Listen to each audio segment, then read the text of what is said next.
Welcome to this special Movers and Shakers conversation with Mark Conacher from SENSTEC USA.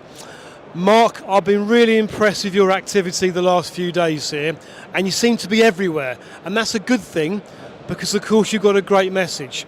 So the biggest question I've got for you today really is, we're at the InstallerSHOW at the NEC. Majority of people coming are installers. Why is it important to support installers, and in particular to look at succession planning for the future?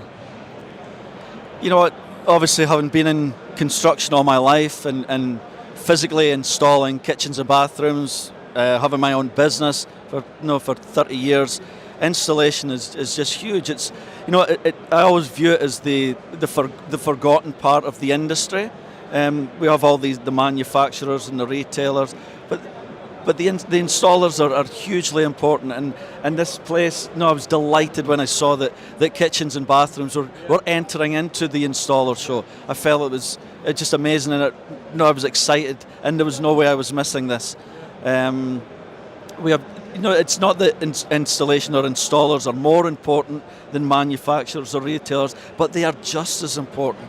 And to celebrate this in a show like this is just amazing. With each part of that, the industry is nothing without the other parts. And I think just bringing the installation, making people aware of just how important it is going to bring this puzzle together. And obviously we have this the aging workforce, and so even within that little part of the puzzle, we have issues. Well, we need to fix those issues, and so therefore encouraging, bringing apprentice, making awareness of apprenticeships is vastly important, and this was great with you guys being here and others that are promoting getting young people into the industry. That's great, Mark, and the meaningful conversation that we've both been having, I think let's go straight to the devil's advocate. So I'm an installer, and I'm saying, I understand what you're telling me, guys, but if I train somebody up, it's likely they're going to be my competitor in the near future. How do we get over that objection? It's a very valid. All installers. The problem is in the industry that in installation of kitchens and bathrooms, the majority are micro businesses. They are one-man bands, and so yes, when they bring on an apprentice, there's that fear that, well, the minute that their time's out, they're just going to leave and become that competitor. I think retailers have a role to support those little micro businesses. They could do that in different ways, just by being loyal, but by helping them and supporting them, not just by the minute that the apprentice's time's out, they say, yes, welcome, come and work for us, but by saying, no, we're going to look after the guys that work for us. And yes, as much as they use subcontracted, most retailers use subcontracted installers, but treat them like an employee, bring them in, and maybe eventually give some of these guys, yes, it's an aging workforce, maybe if they don't want to have a multi-business or a bigger business, well, maybe there's a route for them to come into the retail side and help build awareness of apprenticeships, and maybe the retailers could employ their own installers, and that's another way of giving security to an aging workforce. So I think within that answer, Mark, you mentioned that they're potentially the let's say the average age of an installer is 55 plus in most cases. So is there an angle here where actually if you do hire someone as an apprentice, that apprentice could actually succeed and take over that business? Yeah, there's been this message on create a legacy or what. There's nothing really. You can't create. They could continue the business, but the person who's coming out of the business would just be coming out of the business, because it all comes down, at the end of the day, it all comes down to finances. And why would a young person taking over a business take less just so as the owner can continue taking a cut when they can do it on their own? Again, micro businesses. But no, they could still take over that business. The person that's going to retire is going to retire anyway. and that the workforce is already there, the contracts are there. If that young person has been working with that company for a while, then the retailers already know who they are. So yeah, it's there to continue the work, and we need to just find routes of selling that message to young people, but understanding that aging workforce, guys like me that were installers, that they're being protected. That's really all it comes down to. Installers have enough on their plate. They look at, everybody's pushing apprenticeships, but the installers do have a lot on their plate, trying to juggle everything. And actually, so to try and take on an apprentice, that one-man band, so now the cost of taking on an apprentice has been taken out of the equation. Government grants, that's really not an issue. But obviously you have the cost of the employee, but you'd be paying for anybody, no matter who you had. But we do need to just support that employer, if you want. And I think the way to support them is the retailers, just making the employer feel more comfortable and just say, look, we've got your back. If you take on an apprentice, we'll look after you. We'll make sure that you've got the workload that you need. Because remember, training that apprentice, his focus is changing. It's changing to helping that young guy, or whoever the apprentice is. I guess it doesn't matter about age, but helping that new employee become a great installer. That takes time, and time is money.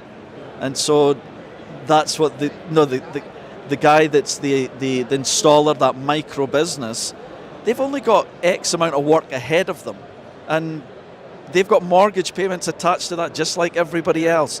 So if they're reducing their workload because of having an apprentice, that also becomes a worry. So it's trying to navigate that. As I say, maybe better pricing out there from the retailers for the installer would help navigate, because prices aren't always that great. The retailers sometimes, the bigger retailers sometimes lean on volume, that we're giving you X amount, and that's how they get away with lower installation costs. But maybe giving them a bigger share of the pie would help the installer. Mark, you mentioned there a couple of times the word apprentice, and let's just say if you took 100 installers, out of 100 installers, and let's say 7 or 8 of them said, we have an apprentice, how many of those 7 or 8 do you think are on a government standard, or how many of them are just people that are there training? In your meaning, coming from the employer? Yeah, so if the employer is the installer, and the installer is taking on an apprentice, in conversation the last few days, it's very apparent that it's been said, I have an apprentice working for me, which is fine, but I'm just drilling down to an apprentice, because there's apprentice on a government standard, a qualification, and there's apprentice in terms of someone there looking to train in-house. So what happens, the truth of what happens is, especially in installation, they end up, a lot of people will say, oh, we have an apprentice. Is he really an apprentice? No, he's a young lad that's came on as casual labour, and they're going to train him up. You know what? I've done that. I've brought young guys in, trained them up, and been in that situation where they've left. Good on them. I have no problem with training someone up and them leaving. It's the issue always becomes that you train them up. They want to leave because someone's whispered in their ear how much more money they could make. But the real route for them is just to go where the source of the work is that they know, and that's your source. These people that left me are just as, they run their own businesses. They run their own businesses now, I know they do, and I know they're successful, and I know they're doing well. So is the argument then for having an apprentice on a government qualification standard stronger, where we can say, actually, if you're on a proper apprenticeship program of 18 months, you're tying somebody in for a duration, or let's call it a loose contract, and actually at the end of that 18 months you've got a qualification, and if you've looked after the apprentice well, you paid them well, there's more chance they're going to stay working with you potentially?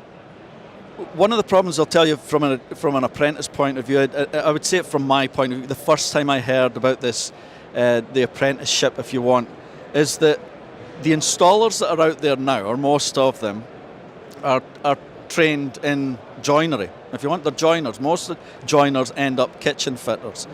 But all these joiners did a 4-year apprenticeship.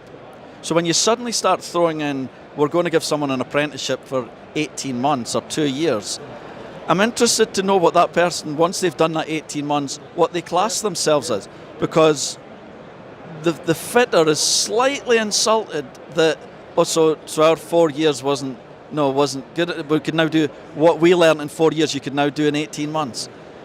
No, you can't. Do you know what I mean? There's a huge, it takes years to become a great fitter. But it's just, so that was my instant reaction when I saw that this 2-year, 18 months apprenticeship came out. And it became a bit more like, you know what, back to what we spoke about the other day with the YTS, it was a youth training scheme, it was work experience. In that 2 years, to train someone up to be able to install a kitchen within 18 months to 2 years would need to be intense. It would be an intense course. So how does that employer, the micro business, the one-man band, how does he make a living when he's concentrating? I used to fit 2 kitchens a week. I couldn't fit 2 kitchens a week and concentrate on intensely training someone in 2 years. I think it's a combination of both, but I'm really interested in this because if you look at the statistics at the moment in terms of the number of installer apprenticeships the last 12 months, because the numbers are public information actually, and it appears the majority of those numbers, which are way less than 100, are with the multiples. So what advice, Mark, have you got of how could the one-man band, as you say, or the small SMEs, how can we encourage these guys to say, look, actually, we want to take people on as well, we want to train people and upskill the industry, because at the moment it's very skewed to multiples only. Yeah, we do. The number one thing is, whilst it says I've done it myself, I've taken young people on and just as a casual labour, trained them up over a period of years and they became a great fitter. I would always say we need a standard. They absolutely need a standard. So that is the route to go. And at that time, however many years ago that I was doing that, yes, maybe it was a lot more complicated to take on an apprentice, and that was the reason I didn't. And we definitely have to be pushing in that direction. Yes, I've always said that it's a lot easier for a multi-team to take on an apprentice because, if anybody leaves, it's a lot easier to cope with. The training, so the training reducing the workload of one of your fitters, that can be dealt with. It's just kind of lost within the whole work pattern. That's easier to deal with. How we get a one-man band to take on, it all comes down to money. And as I say, I think if maybe that the retailers could,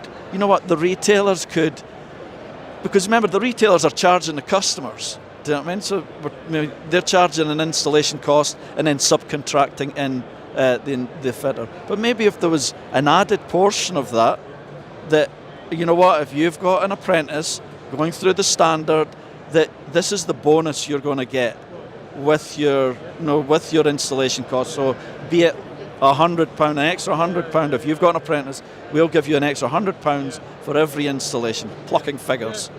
But you know what? That would maybe start an incentive to think, okay, right, it's actually even the wage isn't necessarily costing me as much, but I'm training someone up. It's just to compensate those losses in time. That guy has got X amount of work ahead of him. As I say, he has mortgages, he has bills like everybody else. He is not. Would you reduce your wage to take on an apprentice? Nobody would.